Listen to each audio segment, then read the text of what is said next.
સ્વાગત છે તમારું આપની યુટ્યુબ ચેનલ પી ક્લાસીસ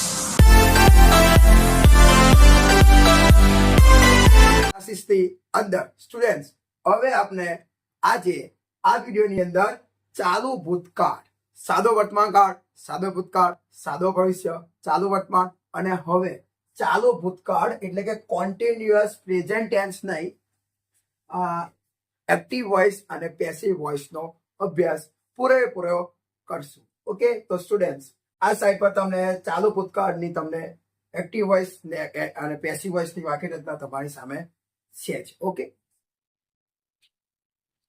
તો હવે તમે હકારની વાક્ય રચના એક વખત પરફેક્ટ જુઓ કે સૌથી પહેલા આવે કર્તા. ઓકે, એના પછી વોઝ અને વો. સ્ટુડન્ટ્સ સાદા ભૂતકાળમાં એટલે કે ચાલુ ભૂતકાળની અંદર સહાયકારક ક્રિયાપદ આવે, ઈ જેમર જેમ હોય, ઈ જેમર વર્તમાન કાળમાં આવે, એમાં અહીંયા વોઝ અને વો નો યુઝ કરવામાં આવે છે. ઓકે, તો વોઝ અને વો મૂકો, એના પછી વીફોર, એના પછી કર્મ અને એના પછી અન્ય શબ્દ. અને એની પેસિવ રચના પર તમે જુઓ તો સૌથી પહેલા કર્મ આવશે, કર્મ પછી એ જ વોઝ અને વો મૂકવા. દેખો, જેમને બોલતા નથી આવડતું તો જોડે જો આને વોજ કહેવાય, વોજ. અને આને કહેવામાં આવે તમે વર કહો તો પણ ચાલે અને વ કહો ને ફક્ત વ તો પણ ચાલી જાય. એના પછી બીંગ વિશે તમને ખબર જ હશે. જો તમે ચાલુ વર્તમાન કાળનો વિડીયો ન જોયો તો એ વિડીયો એકવાર જોઈ લો. એની અંદર મેં તમને ચાલુ વર્તમાન કાળનું પેસિવ ભણાવ્યું અને એની અંદર બીંગ શબ્દ કેવી રીતે આવે છે એ પણ મેં તમને એક્સપ્લેન કર્યો છે. ઓકે, એના પછી V3 મૂકો અને એના પછી બાય એને કરતા. ચલો, સૌથી પહેલા આપણે બનાવવાનો ટ્રાય કરશું. તો સૌથી પહેલા આવે કર્મ. તો આમાં કર્મ પહેલા તો નક્કી કરવું પડે ને.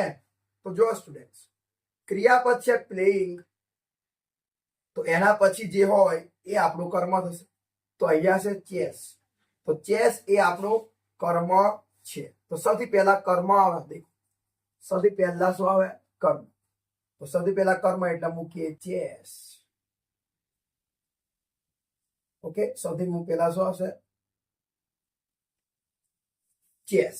ચેસ એક રમત છે. હવે વોઝ અને વો એક વચન છે એટલે શું આવશે? વોઝ. Chase was. પછી શબ્દ શું આવશે? બીઈંગ. તો અહીંયા આપણે એક શબ્દ મૂકશું, બીઈંગ. ચલો, એવું માની લો કે બી લગાવ્યો. હવે પ્લેઇંગ માંથી આઈએનજી અહીંથી કાઢીને હું અહીંયા લગાવું તો બીઈંગ થઈ ગયું. હવે આઈએનજી નીકળી ગયા તો રવિ શું પ્લે. તો એ પ્લે નું તમે V3 વધુ વિચારો તો થઈ જશે પ્લેયર. પ્લેયર થઈ ગયું, પ્લેયર. ઓકે, એના પછી શું આવે? બાય. વાક્ય રચનામાં શું આવશે? બાય. તો હવે નાના અક્ષરથી લખીશ બાય. હવે સ્ટુડન્ટ્સ કરતા આવે તો કરતા શું? વી. તો વી ને પાછળ લાવશું ને એટલે થઈ જશે અઝ. અને અન્ય શબ્દ છે. આ વાક્યની અંદર એક વધારાની વસ્તુ છે કે અહીંયા એટ 3 PM લખેલું છે, તો એને એકદમ છેલ્લે મૂકો. જે વધારાનો શબ્દ હોય એને તમારે એકદમ છેલ્લે મૂકવાનો, એ યાદ રાખજો. ઓકે, તો જુઓ થઈ ગયું. We were playing chess at 3 PM. Okay, તો એનું પેસિવ થઈ ગયું. Chess was being played by us at 3 PM. Okay, એકદમ સિમ્પલ છે કે અમે 3 વાગે ચેસ રમી રહ્યા હતા. ચેસ 3 વાગે અમારા દ્વારા રમાઈ રહ્યો હતો. સિમ્પલ થઈ ગયું છે. હવે તમે નકાર પર જઈએ તો નકારની અંદર જોવો તમે સૌથી પહેલા કરતા એ જ, પછી વોઝ અને વ સિમ્પલ, પછી વધારાનું શું લગાવવાનું છે? નોટ, પછી બીફોર ને કર્મ. પેસિવમાં પણ એવું જ છે, કર્મ પ્લસ વોઝ વ પ્લસ નોટ. બરાબર, અહીંયા ખાલી વધારાનું શું છે? તો વધારાનું સ્ટુડન્ટ મૂકવામાં આવ્યું છે નોટ. એના પછી બીઇંગ V3 ને સિસ્ટમ છે. ઓકે, તો ચલો જોઈએ. સૌથી પહેલા કરતા એટલે ધે, પછી વોઝ અને વ તો વ, પછી નોટ તો નોટ, પછી V4 એટલે કમિંગ, કર્મ એટલે ધ ટેમ્પલ. ઓકે, સૌથી પહેલા આપણે કરીએ. સૌથી પહેલા આપણે જોશે પેસિવ કરવા માટે કેની જરૂર છે? કર્મની જરૂર છે ને. તો સૌથી પહેલા કર્મ હોતો.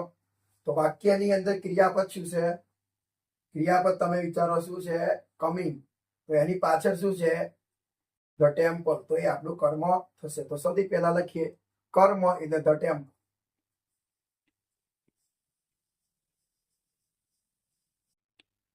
થઈ ગયું, ધ ટેમ્પલ. હવે મૂકવાનું વોઝ અને વ. તો એક જ વચન છે એટલે મૂકીશું વોઝ.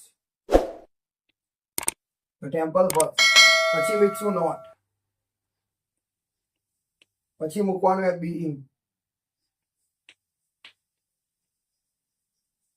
પછી મૂકવાનું V3 તો ક્રિયા પછી કમ તો કમનો V3 કમ જ થાય.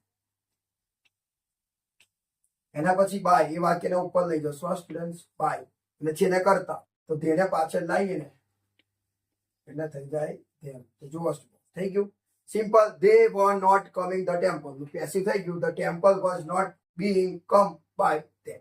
ઠીક છે.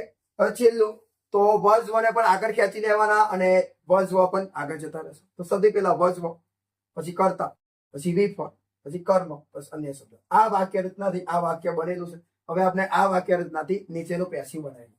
તો સૌથી પહેલા કર્મ પ્રમાણે was અને વ મૂકવા. જો કર્મ એક વચન હોય તો was આવશે અને જો કર્મ બહુવચન હોય તો શું આવશે? વ આવશે કે વર આવશે. તો તમે જોઈ લો કે કર્મ શું છે. ક્રિયાપદ પર નજર મારીએ તો સ્ટુડન્ટ અહીંયા ક્રિયાપદ છે સ્ટડીંગ. તો એની પાછળ જે હોય એ કર્મ.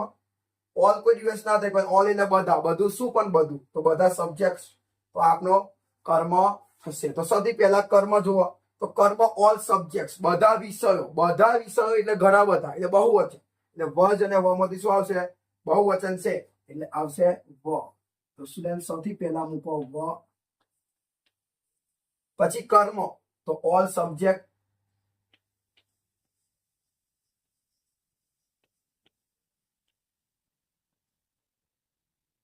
મૂક્યો ઓલ સબ્જેક્ટ. પછી શું આવે? બીઈંગ શબ્દ આવશે ને.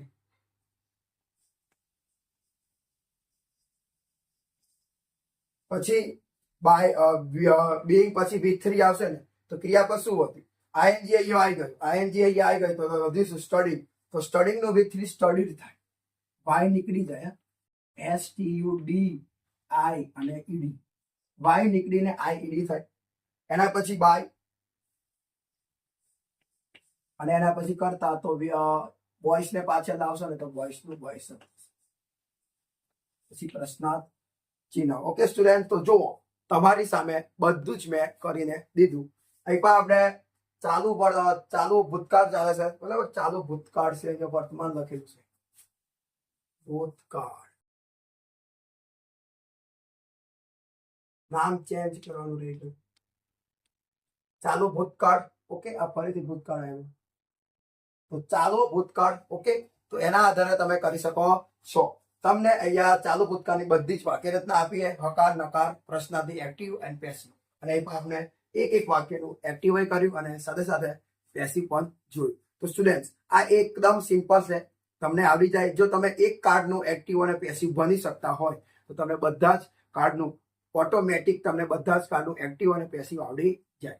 હવે આપણે એકદમ નજીક આવી ગયા છે. હવે આપણે સીધા ફકરા પર આવી ગયા છે. તો હવે જે આવનારો વિડીયો છે એ વિડીયોને તમે મિસ ના કરતા, ચૂકી ના જતા, કેમ કે એ વિડીયોની અંદર હું તમને હવે ફકરા સોલ્વ કરાવીશ. જો તમને વાક્યો આવડી ગયા હશે ને તો ગેરંટી છે કે તમને ફકરા આરામથી આવડી જશે. તો હવે મળીએ નેક્સ્ટ વિડીયોમાં. ત્યાં સુધી આની પ્રેક્ટિસ કરો. બધું જ તમે લખો. તમારા ચોપડાની અંદર બધું જ નોટ ડાઉન કરો જેથી તમારે રિવિઝન કરવું પડે ત્યારે તમારે કામ લાગે. જો ચેનલ સબસ્ક્રાઇબ ન કરી તો પ્લીઝ ચેનલને સબસ્ક્રાઇબ કરો. વિડીયોને લાઈક પણ કરી દેજો. અને હા, પેલું જે બેલ આઇકન છે, જે ઘંટડી છે, એને પણ દબાવીને જતા રહેજો જેથી નોટિફિકેશન સૌથી પહેલા તમને મળશે. અમે જે વિડીયો મૂકશું એ તમારા સુધી સૌથી પહેલા પહોંચી જશે. ત્યાં સુધી મહેનત કરો. આપણે એકબીજાની સાથે જ છીએ.